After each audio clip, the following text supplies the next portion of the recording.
When Victoria Chun walked into Jefferson High that Tuesday morning, she had no idea that by lunchtime, FBI surveillance drones would be circling the school building. She certainly didn't expect that her cousin Marcus, sitting in his apartment 3 states away, would become the most wanted hacker on the East Coast by 2 p.m. But sometimes the smallest acts of cruelty trigger the biggest consequences. Before we jump back in, tell us where you're tuning in from. And if this story touches you, make sure you're subscribed because tomorrow I've saved something extra special for you. Victoria adjusted the straps of her worn backpack as she stood at the edge of the Jefferson High parking lot, watching streams of students flow through the main entrance. The October air was crisp, carrying the scent of fallen leaves and the distant hum of morning traffic. She'd transferred from 3 different schools in the past 2 years, following her mother's job from city to city, but this felt different somehow. Heavier, her laptop bag pressed against her hip as she walked, containing the one constant in her ever-changing world, a custom-built machine that had taken her months to save for. The silver casing bore tiny scratches from countless moves, but inside, it housed her digital art portfolio, coding projects, and the online communities where she actually felt like she belonged. The hallways of Jefferson High buzzed with the familiar chaos of teenage life. Lockers slammed shut, sneakers squeaked against polished floors, and conversations blended into a constant murmur. Victoria pulled out her schedule, checking it for the 3rd time. Room 247, Advanced Computer Science with Mr. Rodriguez, at least. She'd found one class that might not be torture. She was studying the map on her phone when someone crashed into her shoulder, sending her stumbling sideways. Her laptop bag swung dangerously, and she caught it just before it could hit the wall. "Watch where you're going, transfer girl." Victoria looked up to see 3 students blocking her path. The one who'd bumped her was tall with sandy hair and a letterman jacket that looked like it had never seen actual athletic activity. His name tag from some school event still clung to his chest. Brandon Mitchell, Student Council. "Sorry," Victoria muttered, trying to step around them. "Sorry?" The girl to Brandon's left laughed, her blonde ponytail swishing as she shook her head. "That's it. You slam into Brandon and just say sorry?" Victoria felt her chest tighten. She'd been through this dance before at other schools, learned to recognize the signs. The way they positioned themselves to block her path, the exaggerated offense over an accident, the subtle circle forming as other students slowed to watch. "I didn't slam into anyone," Victoria said quietly. "He bumped into me." Brandon's eyebrows rose in mock surprise. "Oh, so now it's my fault? Interesting." He turned to his friends with theatrical confusion. "Did you guys see me bump into—" He paused, looking Victoria up and down. "What's your name anyway?" "Victoria." "Did you see me bump into Victoria here?" "Jessica?" The blonde girl Jessica shook her head solemnly. "Nope, definitely looked like she walked right into you, Brandon. Maybe she needs glasses." The 3rd member of their group, a stocky boy with dark hair, chimed in. "Or maybe she just doesn't know how to walk properly. Where'd you transfer from anyway?" "Some backwoods school where they don't have hallways." Victoria's grip tightened on her laptop bag. "Look, I'm just trying to get to class. Can we— What's in the bag?" Brandon interrupted, his eyes fixing on the laptop case. "Let me guess. Some ancient piece of junk your mom bought at a garage sale?" "It's nothing," Victoria said, taking a step back, but Brandon was already reaching for it, his fingers brushing against the strap. "Come on, don't be shy.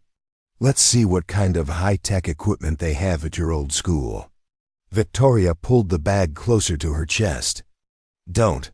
The word came out sharper than she'd intended, and she saw something shift in Brandon's expression. What had been casual cruelty suddenly felt more focused, more personal. "Don't?" He repeated the word like it was foreign. "Did she just tell me don't, Jessica?" "I think she did," Jessica replied, her voice taking on a dangerous sweetness. "That's kind of rude, don't you think? Especially for someone who just transferred here." A small crowd was gathering now, drawn by the tension. Victoria could feel their eyes on her, some curious, others already showing signs of second-hand embarrassment. She'd seen this before too, the way bystanders became part of the performance, whether they wanted to or not. "Here's the thing, Brandon," sighed, stepping closer. "Jefferson High has certain standards.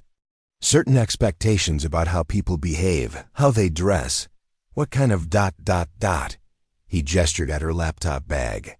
"Equipment they bring to class." Victoria's heart was hammering now, but she kept her voice steady. "I'm not bothering anyone. I just want to go to my class." "Computer science, right?" The stocky boy she'd caught, his name was Derek, was reading her schedule over her shoulder. "With Rodriguez, figures. What's that supposed to mean?" Victoria asked. "Just that all the weird kids end up in Rodriguez's class," Jessica explained with fake patience. "The ones who don't really fit in anywhere else. But hey, maybe you'll find your people there." Victoria felt heat rise in her cheeks. "There's nothing wrong with liking computers." "Oh, we know," Brandon said. "Some of my best friends like computers. But there's a difference between liking computers and ... He paused, seeming to search for the right words. "Well, let's just say there's a difference between normal kids who happen to use technology and the weird kids who think they're hackers or something." The word hackers sent a chill through Victoria. She thought of Marcus, her cousin who lived in Boston, who'd taught her half of what she knew about programming. Marcus, who worked for a cybersecurity firm and definitely qualified as the kind of person Brandon was mocking. "I'm not a hacker," Victoria said. "No. Then what's with the fancy laptop bag?" "Most people just use their school Chromebooks." Victoria bit her lip. She could lie, pretend the laptop was nothing special. But something in Brandon's tone made her want to push back. "I built it myself, for my art and programming projects." The admission seemed to electrify the group. Jessica's eyes widened with delighted malice, and Derek actually rubbed his hands together. "She built it herself," Brandon repeated slowly. "Guys, we've got a real tech genius here, a regular Steve Jobs." "Maybe we should test it out," Jessica suggested. "You know, make sure it's up to Jefferson High standards." Victoria's blood turned to ice. "What do you mean?" "Well, if you built it yourself, it should be pretty sturdy, right?" Brandon's hand moved toward the laptop bag again. "I mean, if you're going to bring custom equipment to school, we should make sure it can handle the rigors of student life." "Don't touch it." Victoria's voice was firmer now, but she could hear the tremor underneath. "Or what?" Derek asked, genuinely curious. "What are you going to do?" Victoria realized she had no answer. What could she do? She was the new girl, outnumbered, with no friends to back her up. The growing crowd of students seemed more interested in the entertainment than helping her. "That's what I thought," Brandon said. Before Victoria could react, he'd grabbed the laptop bag and yanked it away from her. "Give it back." Victoria lunged for the bag, but Derek stepped between them. "Relax, we're just looking," Brandon said, unzipping the case. His expression changed when he saw the laptop inside. Even to someone who didn't know computers, it was obviously expensive and sophisticated. The custom paint job Victoria had applied gleamed under the hallway lights, and the upgraded components were visible through the transparent side panel she'd installed. "Holy shit," Derek breathed. "That thing must have cost like $3,000. "Language, Derek," Jessica chided, but her eyes were fixed on the laptop too. "Though wow, Victoria, this is quite the machine. Daddy must have really deep pockets." "My dad's not," Victoria started, then caught herself, explaining that she'd saved for months, working after-school jobs and doing freelance design work. Would only make things worse. "Not what?" Brandon asked, lifting the laptop out of its case. The machine looked even more impressive in his hands, All sleek lines and custom modifications. Not made of money, because this says otherwise. Victoria's chest felt tight. That laptop represented hundreds of hours of work, months of planning and saving. It was her connection to the digital art communities where she'd finally found acceptance, her tool for the programming projects that might actually get her into a good college. "Please just give it back," she said, and hated how small her voice sounded. "In a minute," Brandon said. "We're just admiring your handiwork. This is really impressive, Victoria. You should be proud." There was something in his tone that made Victoria's stomach drop. A false sweetness that she recognized from every school she'd attended, every group of kids who decided she was different enough to be a target. "The question is," Brandon continued, holding the laptop up to examine it from different angles, "what exactly do you use a machine like this for? This is way more power than you need for schoolwork." "Art projects," Victoria said quickly. "Digital painting, 3D modeling." "Uh-huh." Brandon nodded like he was seriously considering this. "And programming, you said. What kind of programming?" "Preparing and narrating this story took us a lot of time, so if you are enjoying it, subscribe to our channel. It means a lot to us. Now back to the story." Victoria hesitated. The honest answer was that she programmed everything: web applications, games, automation scripts, even some basic security tools that Marcus had taught her to build. But she could sense the trap in the question, double quotes, just ... "Normal stuff, websites, simple games," Jessica repeated. "That's so cute. Like what? Tic-tac-toe?" "More complex than that," Victoria muttered. "Show us," Derek said suddenly. "Boot it up. Show us one of these games." Victoria felt panic rise in her throat. Her laptop was password protected, but more than that, her desktop was full of folders that would only fuel their suspicions. Programming tools, network scanners that Marcus had taught her to use, art projects that these kids would never understand. "I can't. It's password protected." "Of course it is," Brandon said with a knowing smile. "Got to keep all those secrets." "Safe, right? They're not secrets. It's just my personal stuff." "Personal stuff?" Brandon was still holding the laptop, turning it over in his hands like he was examining a piece of evidence. "You know what I think, Victoria? I think you're not being entirely honest with us." Victoria's heart hammered against her ribs. "What do you mean?" "I mean, normal high school students don't walk around with $3,000 custom laptops. Normal students don't get all secretive about password protection. Normal students don't build their own computers for simple games." The crowd around them had grown larger, and Victoria could feel their attention like a physical weight. Some students were openly recording with their phones now, sensing that something dramatic was about to happen. "I think," Brandon continued, his voice carrying easily to the assembled crowd, "that our new friend Victoria here might be into some more interesting activities than she's letting on." "Like what?" someone called from the crowd. Brandon smiled, and Victoria felt her world start to crumble. "Like hacking." The word hung in the air like an accusation. Victoria saw the shift in the crowd's mood immediately, the way curiosity turned to suspicion, the way phone cameras focused more intently on her face. "I'm not a hacker," she said, but her voice came out weak and unconvincing. "No? Then why the secrecy? Why the custom machine?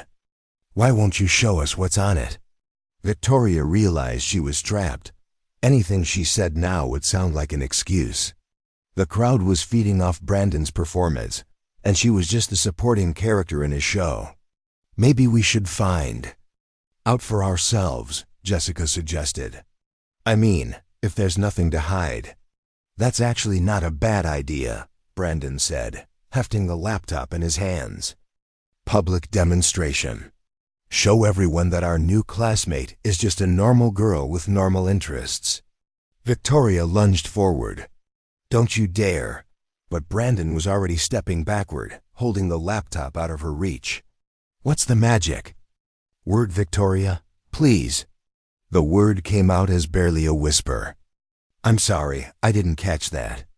"Please," Victoria said louder, hating herself for the desperation in her voice. "Please what?" Victoria closed her eyes. She knew what he wanted, could feel the crowd's expectation. "Please don't break my laptop." "Break it?" Brandon sounded genuinely shocked. "Victoria, why would I break your laptop? I'm just trying to help you fit in. Show everyone that you're not some weird hacker girl, just a normal student with normal hobbies." He lifted the laptop higher, holding it above his head with both hands. "Of course, if you won't cooperate, if you won't be honest with us." He shrugged, the gesture casual despite the fact that he was holding $3,000 of custom hardware over a concrete floor. Victoria felt tears prick at her eyes. Around her, the crowd was silent, waiting. She could see a few faces that looked uncomfortable. Students who knew this had gone too far, but none of them were stepping forward to help. "Fine," she whispered. "What do you want me to do?" Brandon smiled triumphantly. "I want you to admit what you really use this thing for. I want you to tell everyone here that you're not just some innocent art student." Victoria stared at him, at the laptop suspended above the hallway floor, at the circle of faces recording her humiliation.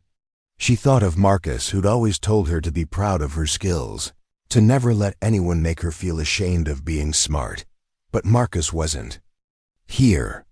Marcus was 3 states away, probably sitting in his Boston apartment, completely unaware that his cousin was about to lose everything that mattered to her. Victoria started, then stopped. She couldn't do it. Couldn't lie about who she was just to satisfy Brandon's cruelty. Brandon's smile faded.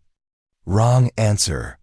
His hands opened, and Victoria watched her laptop fall toward the concrete floor in slow motion. Her custom-built machine, that represented months of work and dreams, tumbling through the air while dozens of phone cameras captured every frame of its destruction. The laptop hit the floor with a sickening crack that echoed through the suddenly silent hallway. The custom side panel Victoria had spent weeks perfecting shattered into dozens of pieces, scattering across the polished concrete like digital confetti. The screen flickered once, displaying a brief cascade of error messages before going completely black. Victoria dropped to her knees beside the wreckage, her hands hovering over the broken machine without touching it, as if contact might somehow make the damage more real. The motherboard was visible through the destroyed casing, several components clearly knocked loose from the impact. A thin wisp of smoke curled up from what had been her graphics card. "Oops," Brandon said, his voice carrying just enough false concern to twist the knife. "Butterfingers." The crowd began to disperse almost immediately, the entertainment value exhausted now that the destruction was complete. Phone cameras stopped recording, conversations resumed, and the normal flow of hallway traffic picked up around Victoria's kneeling form like water around a stone. Jessica crouched down beside her, voice dripping with synthetic sympathy. "Oh honey, I'm so sorry. Maybe your parents can buy you a new one? I mean, if they could afford this one." Victoria couldn't speak, couldn't breathe. 3 years of birthday money, after-school jobs, freelance design work, all destroyed in seconds. But worse than the financial loss was everything else that laptop had contained. Her portfolio for college applications. 6 months of work on a game she'd been developing. Digital art pieces she'd never backed up properly. Chat logs from online. Communities where she'd finally found people who understood her. "Hey, look on the bright side," Derek added, shouldering his backpack as the first bell rang. "Now you know what happens when you try to show off at Jefferson High." Brandon leaned down, his voice dropping to a whisper meant only for Victoria. "Maybe next time you'll think twice about acting like you're better than everyone else." They walked away, their laughter mixing with the general noise of students heading to class. Within minutes, the hallway was nearly empty, just Victoria kneeling beside her destroyed laptop and a few stragglers. who shot her curious glances as they passed. Victoria finally forced herself to stand, gathering the larger pieces of her laptop and shoving them into the now useless carrying case. Her hands were shaking, whether from rage or shock she couldn't tell. The bell for first period had already rung, but she couldn't imagine sitting through computer science class now. Couldn't bear the thought of explaining to Mr. Rodriguez why she wouldn't be participating in today's programming exercise. Instead, she found herself walking toward the main entrance, past the administrative offices where secretaries barely looked up from their morning coffee, past the trophy cases filled with Jefferson High's modest achievements. The October air felt sharp against her face as she stepped outside, and for a moment she just stood there on the concrete steps, clutching her bag of broken electronics. Her phone buzzed in her pocket. A text from her mother. "Hope your first day is going well. Remember, fresh start. Love you." Victoria stared at the message for a long moment, then deleted it without responding. She walked to the far edge of the school parking lot, where a line of oak trees provided some privacy from the building's windows. Settling down on a concrete parking barrier, she pulled out her phone and scrolled through her contacts until she found Marcus's number. Marcus. Chun had always been more like an older brother than a cousin. Only 5 years older than Victoria, he'd been her guide into the world of programming and digital art, the one person in their extended family who understood why she spent so much time on computers. When her parents had divorced 2 years ago, and the constant moving had started, Marcus had been her anchor, always available for video calls about code problems or just life in general. She hit the call button, hoping he wasn't in a meeting or dealing with some cybersecurity crisis at his company. Vic. Marcus's voice was warm and energetic, the way it always was when she called. "What's up, cousin? Shouldn't you be impressing teachers with your coding skills right about now?" Victoria tried to speak, but found her throat had closed up completely. She made a small, strangled sound instead. "Victoria? Hey, what's wrong?" The concern in his voice broke something loose inside her, and suddenly she was crying, really crying. For the first time since the laptop had hit the floor. Between sobs, she managed to tell him everything: the transfer to Jefferson High, the confrontation with Brandon and his friends, the public humiliation, and finally the destruction of her laptop. Marcus listened without interrupting, occasional soft curses the only indication of his growing anger. When Victoria finished, there was a long moment of silence on the line. "Those fucking holes," Marcus said finally, his voice cold in a way Victoria had never heard before. 3 years of work gone because some rich kids decided to play power games. "It's not just the laptop," Victoria whispered. "It's everything that was on it. My portfolio, my game project, all my art."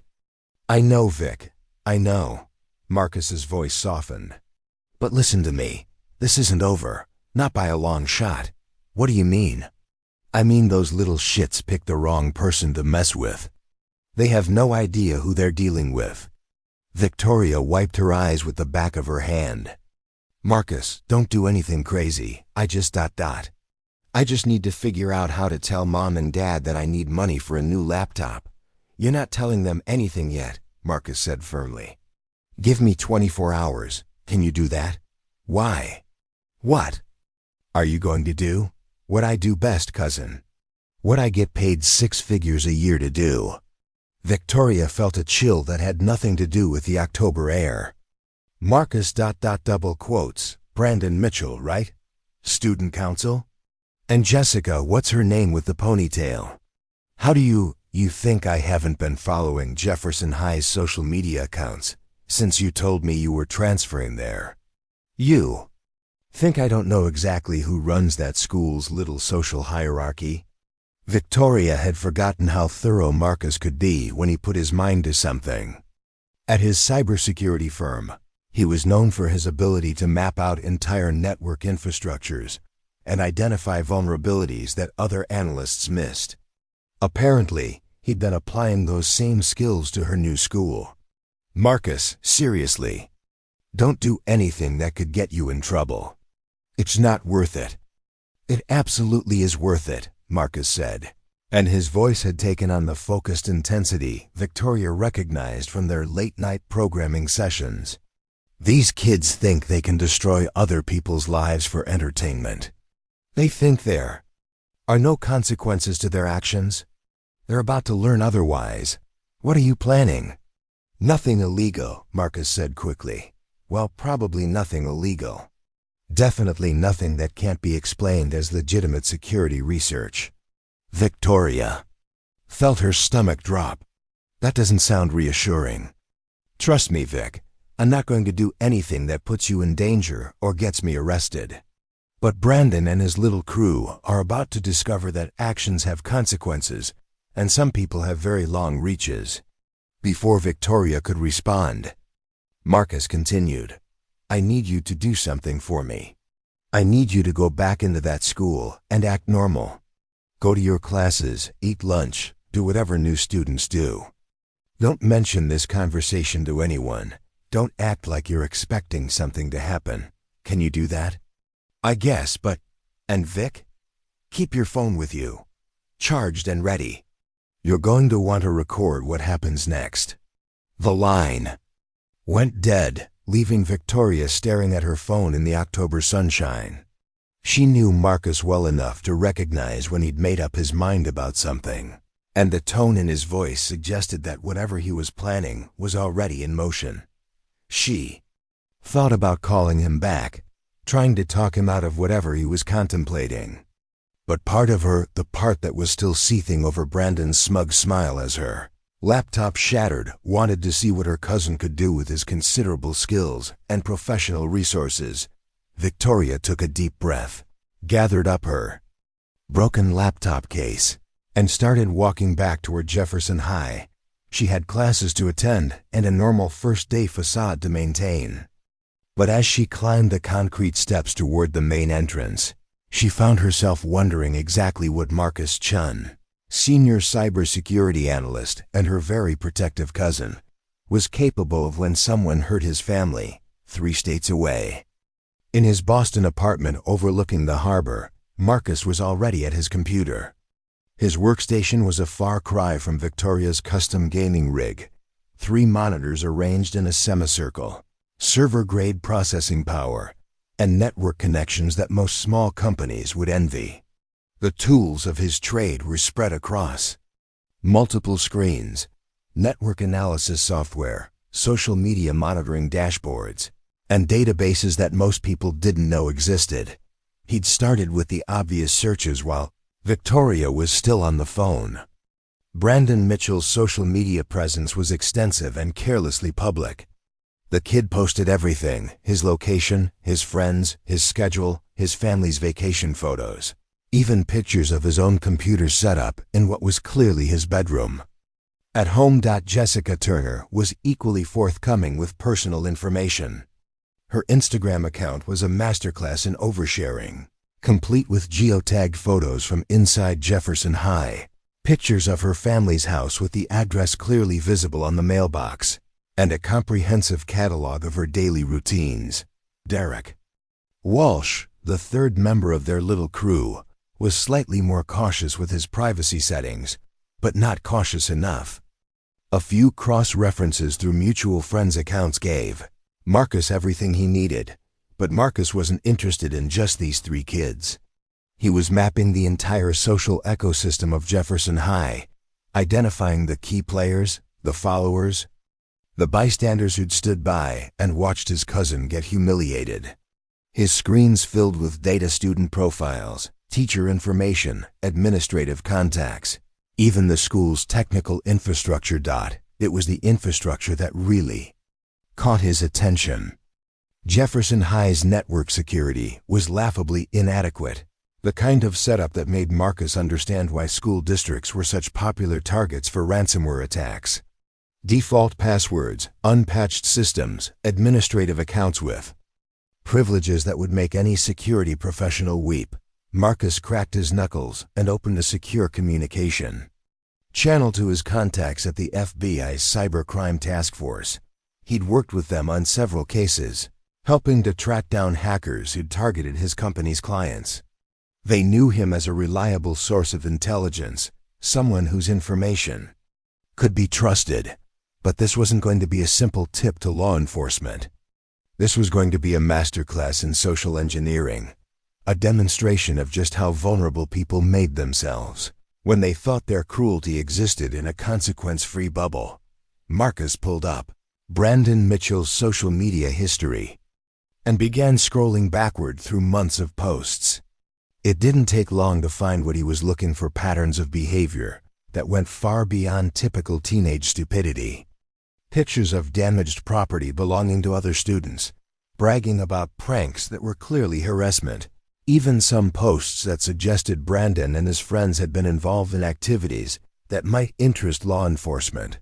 Perfect, Marcus murmured, screenshotting everything and organizing it into a comprehensive file. Absolutely perfect. He checked the time. Victoria should be back in class by now, playing the part of the normal new student. That gave him several hours to work before the school day ended, several hours to set up what was going to be a very educational afternoon for Jefferson High. Marcus opened his secure email and began typing a message to Special Agent Sarah Kim, his primary contact at the FBI Cybercrime Task Force.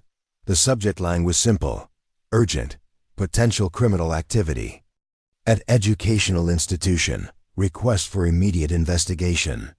But before he sent it, Marcus allowed himself a moment to smile. Brandon Mitchell and his friends thought they were untouchable, thought they could destroy other people's property and face no consequences. They were about to learn that the internet never forgets, that some people have friends in very high places, and that bullying the wrong person's family can have repercussions they never imagined. Victoria, sitting in her American history class and trying to focus on a lecture about the Industrial Revolution, had no idea that 3 states away, her cousin was orchestrating what would become the most talked about incident in Jefferson High's recent history.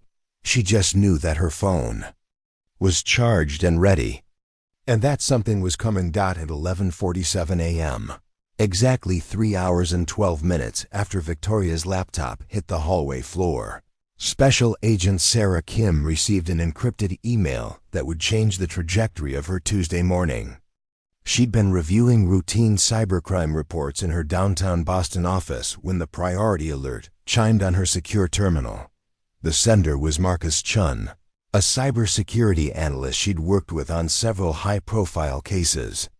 His intelligence had always been solid, his analysis thorough, and his tips had led to successful prosecutions. When Marcus sent something marked urgent, Sarah paid attention. She opened the encrypted file and began reading. What she found was a meticulously documented report spanning 43 pages, complete with screenshots, social media archives, financial records, and what appeared to be evidence of an ongoing criminal conspiracy involving minors. The cover summary was stark. Documented evidence of coordinated harassment, destruction of property, potential extortion, and cyberbullying activities centered at Jefferson High School, Millbrook Township. Request immediate investigation due to escalating pattern of behavior and evidence of adult negligence enabling criminal activity. Sarah frowned as she scrolled through the documentation. Marcus had compiled months of social media posts showing systematic targeting of multiple students, not just his cousin. Brandon Mitchell and his associates had apparently been running what amounted to a protection racket, demanding money from younger students in exchange for not being humiliated or having their property destroyed. But it was the financial records that really caught her attention. Someone had been very thorough in tracing the money flows around these kids' activities. Brandon's father owned 3 luxury car dealerships, but the family's tax filings showed income discrepancies that suggested potential tax evasion. Jessica's mother ran a successful real estate business, but several of her recent transactions showed signs of possible money laundering. "Jesus, Marcus," Sarah muttered, reaching for her phone. What kind of hornet's nest did you kick over? She dialed Marcus's number, and he picked up on the first ring. Agent Kim, thank you for reviewing the materials so quickly. Marcus, what the hell is this? You've got enough here to open investigations into half a dozen different criminal enterprises. This goes way beyond some kids bullying your cousin. I know, Marcus said quietly. Once I started digging into these families, I found a lot more than I bargained for. But Sarah, my cousin, is sitting in that school right now with these predators. This isn't just about property damage anymore. Sarah was quiet for a moment, reading through more of the documentation. The pattern was clear once you knew what to look for: systematic targeting of vulnerable students, destruction of property, extortion, all enabled by wealthy parents who seem to view their children's criminal behavior as harmless pranks. The tax evasion evidence alone is enough for search warrants, she said finally. But Marcus, some of this information, how exactly did you obtain financial records for private citizens? All from public sources, Marcus replied smoothly. Property records, business filings, social media posts where they bragged about purchases that don't match their declared income. I didn't hack anything, Sarah. I just know how to read the breadcrumbs people leave behind. Sarah knew Marcus well enough to recognize when he was being technically truthful while leaving out important details. But the evidence was solid, regardless of how creatively he'd assembled it. All right, she said, making her decision. I'm escalating this to the task force commander. We'll have units mobilized within the hour. There's one more thing, Marcus said. I may have expedited the timeline on some of this coming to light. What do you mean? Let's just say that Jefferson High is about to have a very educational afternoon, and someone might want to have surveillance assets in position to document whatever happens. Sarah felt a familiar chill. In her experience, when Marcus Chen suggested having surveillance assets ready, it meant something dramatic was about to unfold. Marcus, please tell me you didn't do anything that's going to compromise this investigation. Nothing illegal, nothing that can be traced back to law enforcement, nothing that will affect the admissibility of evidence. But those kids are about to learn that their actions have consequences, and it's going to happen in a very public way. Before Sarah could respond, her secure terminal chimed with another priority alert. This one was from the NSA's domestic monitoring system, flagging unusual network activity originating from the Jefferson High School area. Marcus, she said slowly, are you monitoring something right now? Not monitoring, waiting. It should start in about 10 minutes. Sarah looked at her watch, 12:02 p.m. What's starting in 10 minutes? Justice, Agent Kim, justice. At Jefferson High, Victoria was sitting in the cafeteria, picking at a sandwich she had no appetite for and trying to blend into the background. The lunch period buzzed with typical teenage energy conversations about weekend plans, complaints about teachers, the usual social dynamics of high school life. She'd managed to get through her morning classes without incident, though she'd caught a few curious stares from students who'd witnessed the hallway confrontation. Word traveled fast in schools, and by now most people probably knew she was the new girl who'd gotten her laptop destroyed by Brandon Mitchell. Victoria was checking her phone for what felt like the 100th time when she noticed the first signs that something unusual was happening. Students near the windows were pointing outside, their voices rising with excitement. Are those helicopters? Someone called out. Victoria looked toward the cafeteria windows and felt her heart skip. 3 black helicopters were circling the school building, flying low enough that their rotor wash was bending the trees in the courtyard. The cafeteria erupted in excited chatter. Students pressed against the windows, phones came out to record, and teachers began moving through the crowd trying to maintain order. Everyone remained calm, Principal Williams announced over the intercom, though his voice carried a note of barely controlled panic. We are currently assessing the situation. Please remain in your current locations until further notice. Victoria's phone buzzed with a text from Marcus. Recording? She quickly opened her camera app and began filming, though she wasn't sure what she was supposed to be capturing. Outside, the helicopters continued their patrol pattern, and she could see unmarked vehicles pulling into the parking lot. Then the fire alarm went off. The piercing wail sent the cafeteria into chaos. Students grabbed their bags and headed for the nearest exits, following the practice drill they'd performed dozens of times. But this felt different. Teachers were talking urgently into their radios, and through the windows Victoria could see men in dark suits and tactical gear moving across the school grounds. As students filed out of the building, Victoria found herself swept along with the crowd toward the main parking lot. The October air felt sharp after the warmth of the cafeteria, and the sound of helicopter rotors was almost overwhelming now. That's when she saw Brandon. He was standing near the flagpole with Jessica and Derek, but instead of his usual confident swagger, he looked pale and shaken.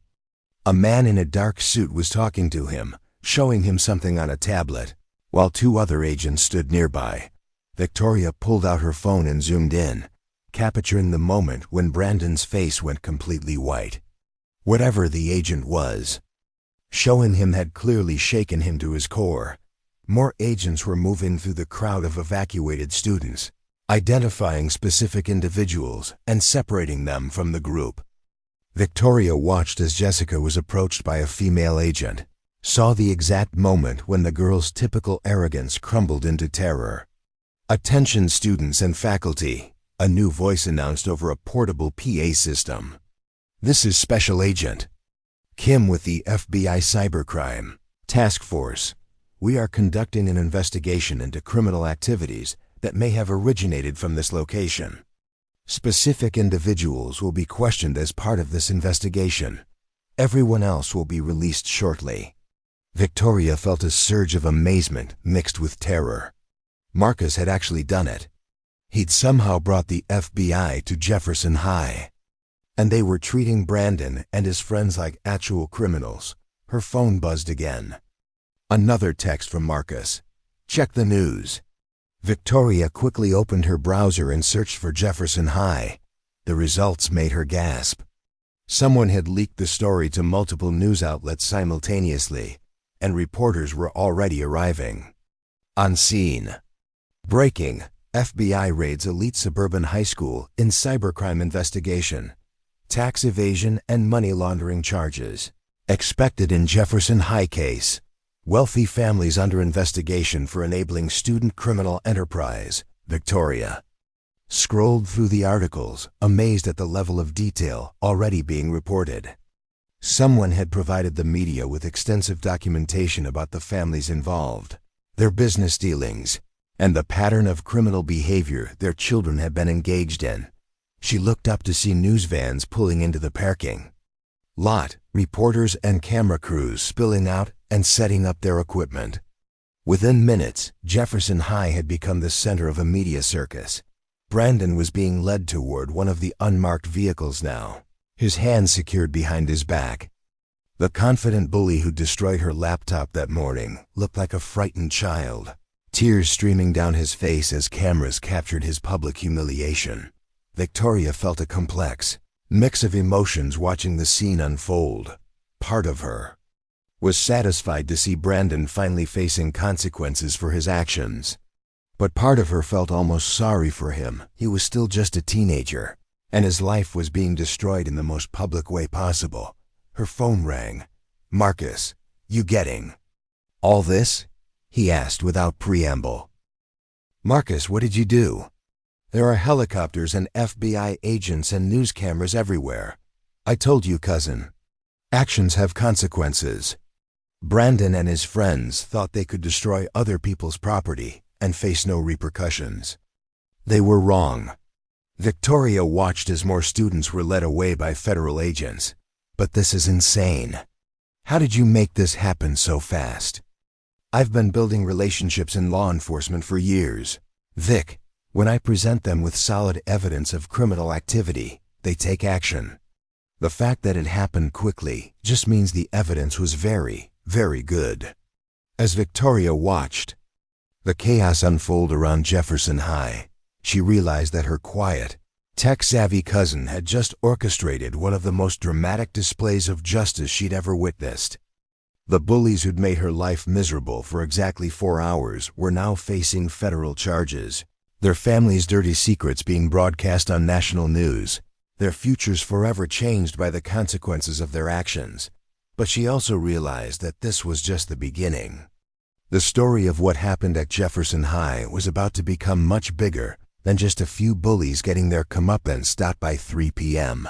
Jefferson High had become the epicenter of the biggest news story in Millbrook Township's history. News helicopters circled overhead while ground crews set up satellite trucks along the perimeter of the school property. National cable networks had picked up the story, and social media was exploding with hashtags like #JeffersonHighRaid and #CyberbulliesArrested. Victoria found herself in the surreal position of being one of the only students who understood what was really happening. While her classmates speculated wildly about why the FBI had descended on their school, she knew she was watching the culmination of her cousin's methodical investigation. Principal Williams had set up a makeshift command center in the school gymnasium where parents were arriving to collect their children. The scene was chaotic, worried mothers demanding answers, fathers shouting at administrators, younger siblings crying as they witnessed their older brothers and sisters being questioned by federal agents. Victoria's own mother arrived just as the sun was beginning to set, her face pale with worry and confusion. "Victoria, honey, are you okay? What happened here?" "The news is saying something about cybercrime and tax evasion, but nobody will give me a straight answer." Victoria hugged her mother tightly, suddenly feeling the full weight of the day's events. "I'm fine, Mom. It's a long story." As they walked toward their car, Victoria noticed Agent Kim approaching them. The FBI agent looked tired but satisfied, like someone who just wrapped up a successful operation. "Excuse me, are you Victoria Chun?" Victoria's mother immediately stepped protectively in front of her daughter. "Who's asking?" "Special Agent Sarah Kim, FBI Cybercrime Task Force. I'd like to speak with Victoria about the events that occurred here this morning. She may have witnessed activities that are relevant to our investigation." Victoria felt her stomach drop. Had Marcus's involvement somehow been discovered? Was she about to become a target of the same investigation that had taken down Brandon and his friends? "I don't understand," her mother said. "Victoria just transferred here yesterday. She doesn't know anything about whatever's been going on." "Agent." Kim studied Victoria's face carefully. "Actually, I believe Victoria knows quite a bit. Don't you, Victoria?" There was something in the agent's tone that suggested she already knew about the laptop incident, about the call to Marcus, possibly even about Marcus's role in triggering the investigation. "Can we talk privately?" Victoria asked her mother. "Just for a few minutes?" Her mother looked uncertain, but Agent Kim intervened. "Mrs. Chen, I want to assure you that Victoria isn't in any trouble. In fact, she may have been the victim of crimes we're investigating. I just need to understand exactly what happened to her this morning." They moved to a quieter area near the school's main entrance, away from the chaos of the media circus. "Agent." Kim pulled out a small recording device and set it on a nearby bench.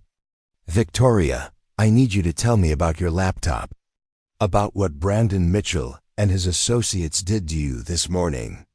Victoria glanced at her mother, then back at Agent Kim. Slowly, she began to recount the morning's events, the confrontation in the hallway, Brandon's accusations about hacking, the public humiliation, and finally the destruction of her custom-built laptop. Agent Kim listened without interrupting, occasionally making notes on a small pad. When Victoria finished, the agent was quiet for a long moment. "Victoria, did you contact anyone after your laptop was destroyed? Anyone who might have taken an interest in seeking justice for what happened to you?" Victoria felt her cheeks flush. I called my cousin Marcus. He's in cybersecurity, and I was upset. I just needed someone to talk to. Marcus Chun, who works for Quantum Defense Solutions in Boston. The fact that Agent Kim knew Marcus's employer sent a chill through. Victoria. Yes, how did you? Marcus and I have worked together on several cases. He's provided valuable intelligence to law enforcement on multiple occasions. Agent Kim paused, choosing her words carefully. Did Marcus mention anything about taking action regarding what happened to you? Victoria hesitated. She didn't want to get Marcus in trouble, but she also didn't want to lie to an FBI agent. He said that actions have consequences. That Brandon and his friends had picked the wrong person to mess with. Agent Kim nodded slowly. Victoria, I want you to understand something. What happened to you this morning was criminal. Destruction of property, harassment, potentially even extortion based on what we've learned about Brandon's past behavior. Your cousin didn't create these crimes, he simply brought them to light. So Marcus isn't in trouble? Marcus Chun is a patriot who helped law enforcement identify and stop criminal activity. The evidence he provided has led to one of the largest financial crime investigations our task force has handled this year. Victoria's mother, who had been listening with growing amazement, finally spoke up. I'm sorry, but I'm completely lost. You're saying that Victoria's cousin somehow caused all this? She gestured toward the news trucks and FBI vehicles. Agent Kim turned to address her directly. Mrs. Chun, your daughter was the victim of a crime this morning. When she reached out to her cousin for support, he used his professional skills to investigate the perpetrators. What he found was evidence of a much larger criminal conspiracy involving tax evasion, money laundering, and a systematic pattern of harassment and extortion targeting vulnerable students. She pulled out her tablet and showed them several screenshots. Brandon Mitchell's father has been evading taxes on his car dealership profits for years. Jessica Turner's mother has been laundering money through fraudulent real estate transactions. Derek Walsh's family has been running an illegal gambling operation. These aren't teenagers making mistakes. These are criminal enterprises that happen to have children enrolled in your school. Victoria stared at the financial documents displayed on the tablet. But how did Marcus find all this so quickly? Your cousin has been monitoring Jefferson High's online presence, and she told him about transferring here. He was already familiar with the social dynamics, the key players, the patterns of behavior. When you called him today, he simply focused his investigation on the individuals who had hurt you. Agent Kim put away her tablet and looked directly at Victoria. What Marcus discovered is that Brandon and his friends weren't just random bullies. They were following patterns they'd learned from their parents. Target the vulnerable, take what you want, and use your position of privilege to avoid consequences. The implications of this were staggering. Victoria had thought she was just dealing with typical high school cruelty, but apparently she'd stumbled into something much darker. There's something else you should know, Agent Kim continued. This investigation isn't over. We've identified at least 12 other students at Jefferson High who were victimized by this group over the past 2 years. Your cousin's evidence has given us the tools to seek justice for all of them. As if summoned by her words, Victoria's phone rang. Marcus. Agent Kim gestured for her to answer it. Hey, cousin. Marcus's familiar voice was warm despite everything that had happened. I'm watching the news coverage. How are you holding up? I'm okay, Victoria said, glancing at Agent Kim. I'm actually talking to Agent Kim right now. Good. Sarah's one of the best. She makes sure you understand what's happening. Marcus paused. Vic, I want you to know that what I did today wasn't just about your laptop. Once I started digging into these families, I found evidence of crimes that went back years. You weren't their first victim, and you wouldn't have been their last. Victoria felt tears prick her eyes. Marcus, thank you, but this is also overwhelming. I know it is. But here's what I want you to remember. You didn't do anything wrong. You didn't deserve what happened to you. And now, because you had the courage to reach out for help, A lot of other kids are going to be safer. Agent Kim held out her hand. For the phone, may I? Victoria passed it over, and Agent Kim spoke directly to Marcus. Outstanding work, as always. The evidence package you provided is going to result in federal charges against at least 6 adults and juvenile charges against 4 minors. The Financial Crimes Unit is particularly impressed with your documentation of the money laundering schemes. Just doing my job, Marcus replied, though Victoria could hear the satisfaction in his voice. These people thought they were untouchable because they had money and influence. They were wrong. Agent Kim handed the phone back to Victoria. Marcus, your cousin is going to need some support over the next few weeks. This is going to be a very big story, and she's going to be at the center of it. Already handled, Marcus said. I'm driving down tomorrow. Vic, I'm bringing you a new laptop better specs than the one those idiots destroyed. And I've got some people I want you to meet, scholarship committee members from MIT and Carnegie Mellon, who are very interested in someone with your skills and resilience. Victoria felt a wave of overwhelming gratitude. In the span of a single day, she'd gone from being the vulnerable new girl to being the catalyst for one of the biggest criminal investigations in her town's history. There's one more thing, Agent Kim said, taking back the phone. Marcus, the media is very interested in this story. They're going to want to interview Victoria, probably you too. Are you prepared for that level of attention? We'll handle it, Marcus replied confidently. The world needs to see what happens when ordinary people stand up to bullies, especially bullies with resources and influence. As Victoria walked to her mother's car, past the news trucks and satellite dishes, she realized that her life had fundamentally changed. Tomorrow, she wouldn't just be the new girl at Jefferson High, she'd be the girl whose cousin had brought down a criminal conspiracy with nothing but a laptop, professional skills, and an unshakable belief that justice was worth fighting for. But more importantly, she'd learned something about herself. She wasn't just a victim waiting for rescue. She was someone with her own voice, her own strengths, and her own family of people who would move heaven and earth to protect her. The bullies who destroyed her laptop thinking they were teaching her a lesson had instead taught her something far more valuable, that she was never as alone as she thought, and that sometimes the quiet kid with the computer skills has the most powerful allies of all. 3 weeks after the Jefferson High raid, Victoria found herself sitting in a television studio in downtown Boston, adjusting the small microphone clipped to her sweater as makeup artists applied final touches. The green room walls were lined with framed photos of celebrities and politicians who had appeared on Morning Focus. But Victoria was trying not to think about the millions of people who would be watching her in 15 minutes. Marcus sat beside her, looking surprisingly calm for someone who was about to discuss how he'd orchestrated one of the year's most talked about federal investigations. He'd arrived from Millbrook the night before, carrying a sleek new laptop that made Victoria's destroyed machine look like ancient history. You don't have to do this, he said quietly, noting her nervousness. We can still walk away.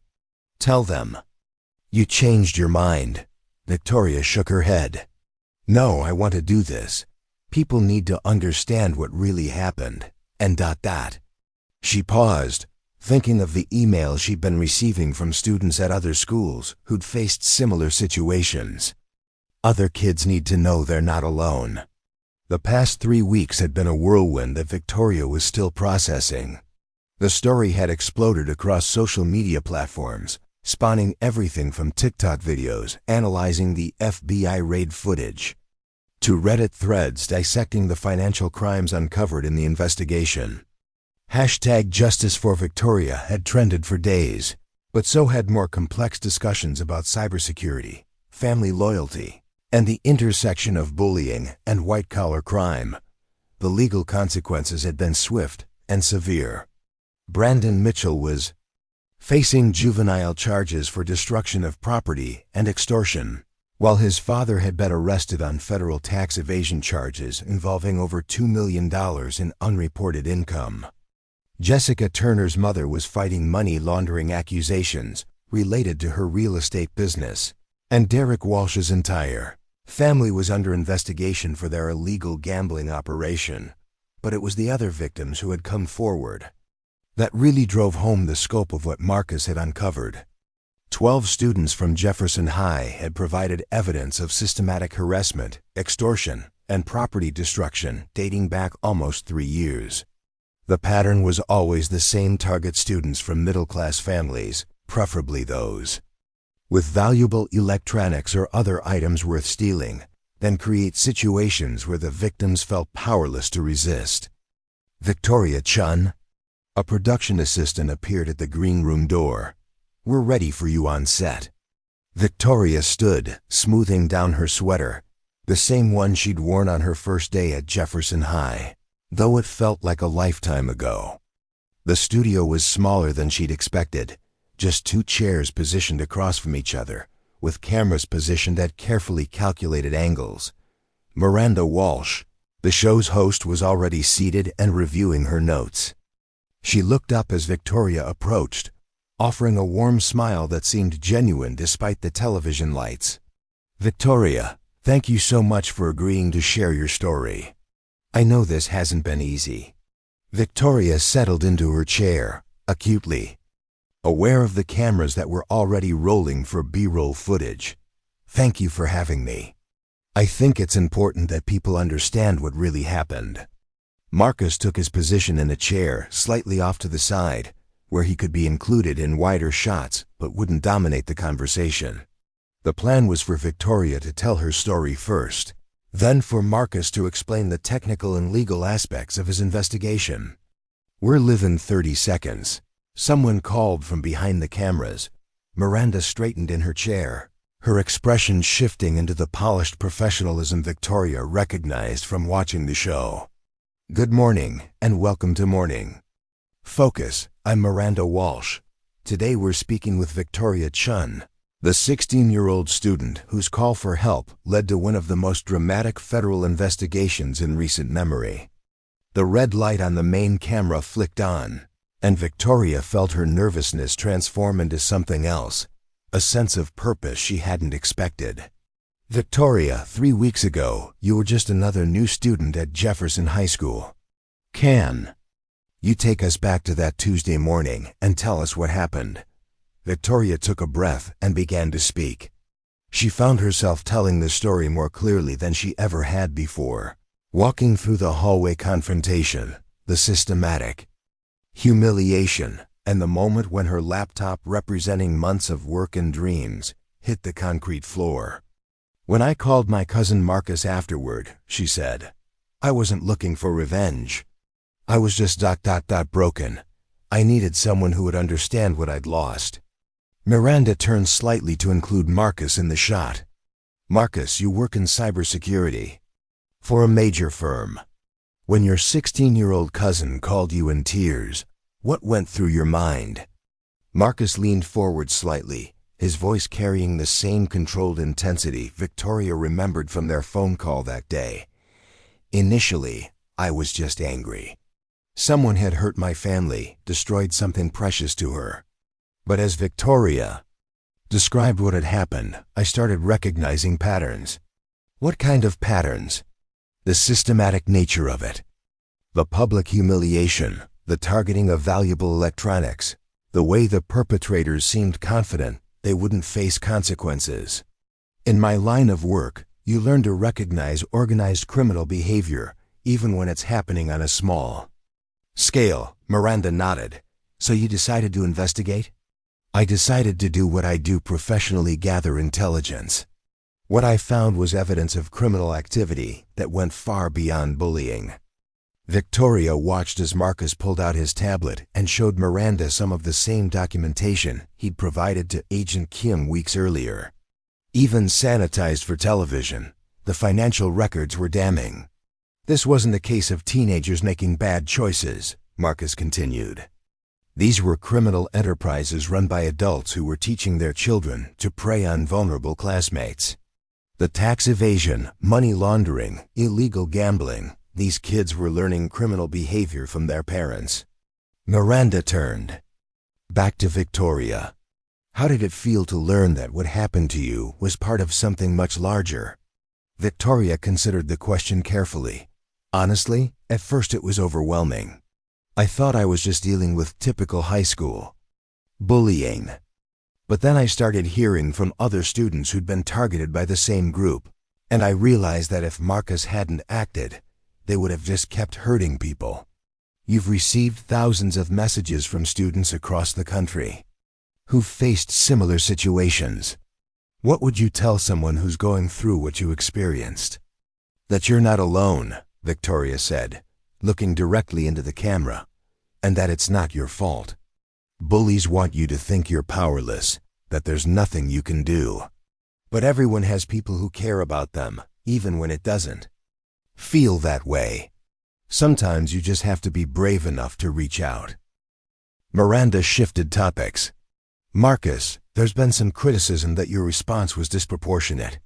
Some people are saying that destroying a teenager's life over a broken laptop is excessive. Marcus's expression hardened slightly. With respect, anyone saying that hasn't looked at the evidence. Brandon Mitchell wasn't just some kid who made a mistake. He was operating an extortion ring that had victimized dozens of students over multiple years. His family was involved in millions of dollars worth of financial crimes. The laptop incident was just the most recent example of behavior that should have been stopped years ago. But critics argue that you used professional resources for personal vengeance. Everything I did was legal and followed proper channels, Marcus replied firmly.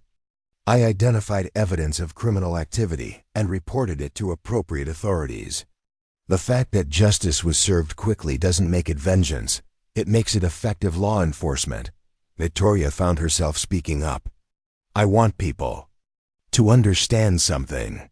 Marcus didn't just help me, he helped everyone Brandon and his friends had targeted.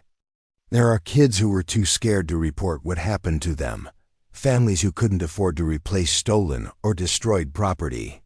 What Marcus did gave all of them justice. Miranda nodded thoughtfully. Victoria, what's next for you? You're obviously not going back to Jefferson High. Victoria smiled for the first time during the interview. Actually, I'm going back. Not to Jefferson High. They closed the school temporarily while the investigation continues. But I'm enrolled in a new school with an amazing computer science program. And Marcus introduced me to some people from MIT and Carnegie Mellon who are helping me prepare for college applications. So this experience hasn't turned you away from technology? Just the opposite, Victoria said. It's shown me how powerful technology can be when it's used responsibly. Marcus didn't just catch criminals. He gave voice to victims who thought they were powerless. That's the kind of work I want to do.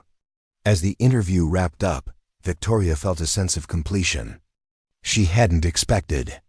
For weeks she'd been processing the aftermath of that Tuesday morning, trying to understand how a simple phone call to her cousin had triggered such massive consequences. But sitting in that studio, telling her story to millions of viewers, she finally understood what had really happened. She hadn't just been saved by Marcus's intervention, she'd been empowered by it. The scared girl who'd watched her laptop shatter on a hallway floor had become someone who could inspire other victims to find their own voices. During the commercial break, Miranda leaned over.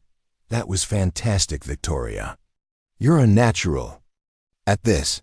Have you ever considered journalism or public speaking? Victoria glanced at Marcus, who was smiling proudly. I'm thinking about cybersecurity, actually.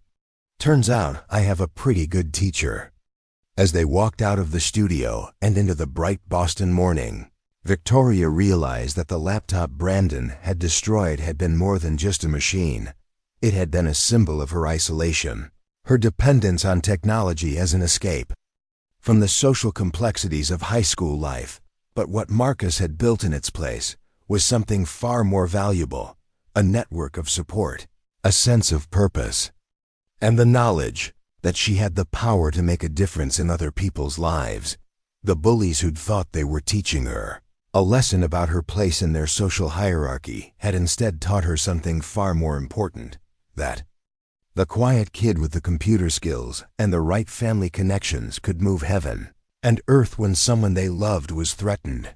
And sometimes, that was exactly what the world needed. 6 months later, Victoria stood at the entrance of Carnegie Mellon University's computer science building, her acceptance letter folded carefully in her jacket pocket alongside a full scholarship offer. The early admission decision had arrived just that morning, and she'd immediately called Marcus to share the news. "I told you those admissions committees would be impressed," Marcus had said, his voice warm with pride. "Your story, your skills, your resilience, you're exactly the kind of student they want." The scholarship was partially funded by something called the Marcus Cheen Foundation for Educational Justice, a nonprofit Marcus had established using the reward money he'd received for his role in the federal investigation. The foundation provided support for students who'd been victims of cyberbullying or educational harassment, helping them recover academically and pursue higher education opportunities. Victoria wasn't the only beneficiary. The 12 other students who'd come forward with evidence against Brandon's group had all received various forms of support counseling, tutoring, equipment replacement, and in some cases, help transferring to schools with better protective policies. The legal proceedings had concluded the month before with outcomes that surprised even Agent Kim. Brandon Mitchell had been sentenced to 2 years in juvenile detention and was required to make restitution to all his victims. His father received 4 years in federal prison and was ordered to pay back taxes plus penalties totaling over $3 million. Jessica, Turner's mother, had plea bargained down to 1 year in prison and community service, but her real estate license had been permanently revoked. Derek Walsh's family had lost their house, their business, and Derek himself was in a residential program for troubled youth. But perhaps the most significant outcome was institutional. Jefferson High had been completely restructured with new administrative leadership, enhanced anti-bullying policies, and a partnership with Marcus's cybersecurity firm to monitor online harassment. The changes had become a model that other school districts were implementing nationwide. Victoria's new school, Riverside Academy, couldn't have been more different from Jefferson High. The computer science program was cutting edge, taught by professors who treated programming as both technical skill and creative art. Her classmates were brilliant and quirky, the kind of people she'd only encountered before in online communities. She'd also started speaking at conferences and schools, sharing her story and teaching other students about digital citizenship, cybersecurity, and the importance of reporting harassment. What had begun as a single television interview had evolved into something approaching a movement. The speaking engagements had taught Victoria something unexpected about herself. She was good at inspiring people, not in the traditional motivational speaker sense, but in showing others that they had more power than they realized to change their circumstances and protect themselves.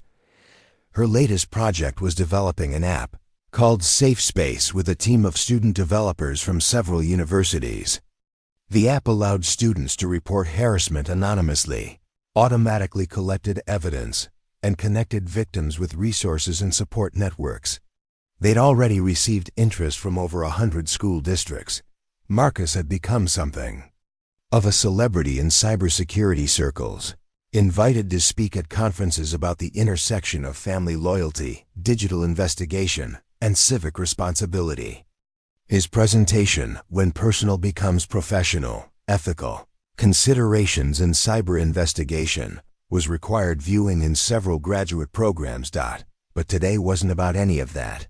Today was about something more personal. Victoria walked across the Carnegie Mellon campus toward the Student Center, where she was meeting someone she'd been corresponding with for months, but had never met in person. Emma Rodriguez was a sophomore at CMU who'd reached out after seeing Victoria's television interview. Emma's story was different, but tragically familiar.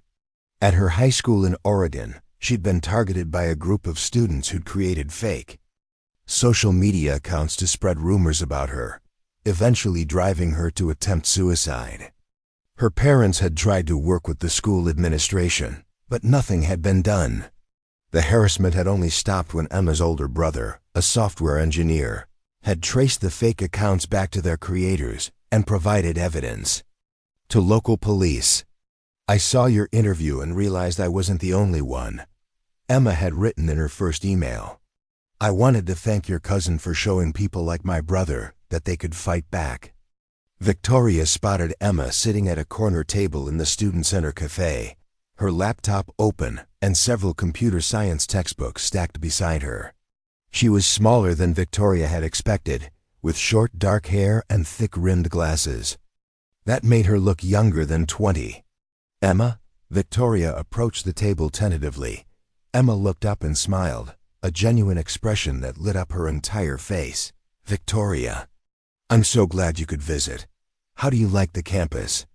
They spent the next hour talking about everything: classes, projects, career goals, and inevitably, their shared experiences with harassment and recovery.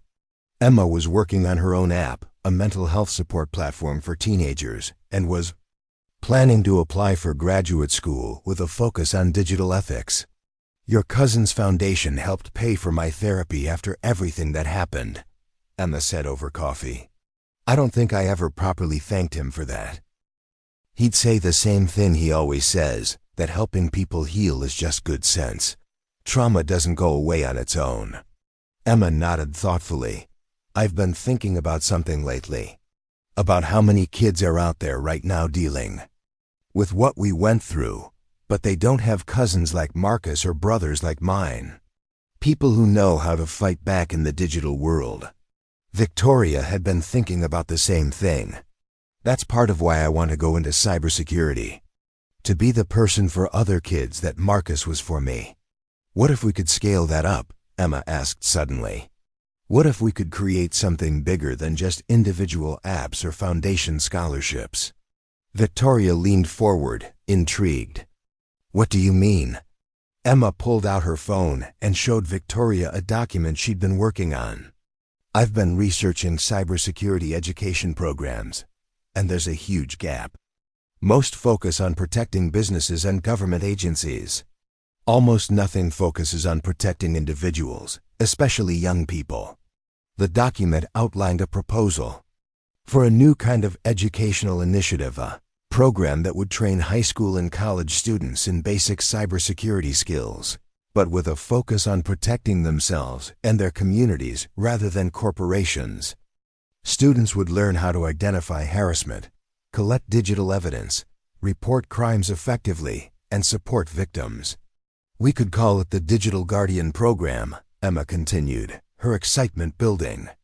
"Partner with schools, train teachers, create curricula that actually matter to students' daily lives." Victoria felt something click into place as she read through Emma's proposal. This was bigger than apps or individual success stories. This was about creating a generation of young people who understood that technology could be a tool for justice, not just profit or entertainment. "I love this," Victoria said. "But it would need serious backing, funding, institutional support, credibility." Emma grinned. "Well, I happen to know someone who's got connections in cybersecurity and federal law enforcement." Victoria pulled out her phone without hesitation. "Marcus, it's Vic. Are you busy? I'm at Carnegie Mellon with Emma Rodriguez, and we have something we want to run by you." Marcus listened as Victoria and Emma took turns explaining their vision for the Digital Guardian program. When they finished, there was a long moment of silence on the line. "You know," Marcus said finally, "Agent Kim and I were just discussing something similar last week. The FBI has been looking for ways to work more proactively with educational institutions on cybercrime prevention." Victoria felt her heart race. "Are you saying this could actually work?" "I'm saying that if you two are serious about this, I can connect you with people who have the resources and authority to make it happen. But it would be a massive undertaking. Years of work, Probably graduate school for both of you, building relationships with educators and law enforcement. Emma and Victoria looked at each other across the cafe table. Victoria thought about the broken laptop that had started everything, about the scared girl who'd called her cousin in tears 6 months ago. That girl could never have imagined sitting in a university cafe planning a national educational initiative. "We're serious," Victoria said into the phone. "Then let's change the world," Marcus replied. As Victoria walked back across the Carnegie Mellon campus that evening, watching students hurrying between libraries and labs, she reflected on the strange trajectory her life had taken. A moment of cruelty from teenage bullies had somehow led to federal investigations, national media attention, and now the possibility of creating something that could protect thousands of other students. She thought about Brandon Mitchell, serving his sentence in juvenile detention, and wondered if he ever understood the true scope of what his actions had triggered. Probably not. Bullies rarely grasp the broader consequences of their behavior, which was exactly why systemic change was necessary. Her phone buzzed with a text from her mother. "How was your campus visit? Are you excited about starting there in the fall?" Victoria typed back, "More than excited. I think I just figured out what I want to do with my life." That night, in her hotel room overlooking the Pittsburgh skyline, Victoria opened her new laptop, the third one Marcus had bought her, each more powerful than the last, and began working on a presentation outline for the Digital Guardian program. She was no longer the quiet girl who'd hoped to blend into the background at a new school. She was someone who'd learned that silence in the face of injustice was a choice, and that sometimes the most powerful response to cruelty was to build something better for the people who came after you. The laptop that had been destroyed 6 months ago had contained her art, her code, her dreams. But what had grown from its destruction was something far more valuable: a purpose, a mission, and the knowledge that even the smallest act of reaching out for help could change everything. As she typed, Victoria smiled, thinking about all the students who would benefit from what she and Emma were planning to build. The bullies who'd tried to teach her that she was powerless had instead taught her that she was anything but, and that lesson was one she planned to pass on to anyone who needed to hear it. Up next, you've got 2 more standout stories right on your screen. If this one hits the mark, you won't want to pass these up. Just click and check them out. And don't forget to subscribe and turn on the notification bell so you don't miss any upload from us.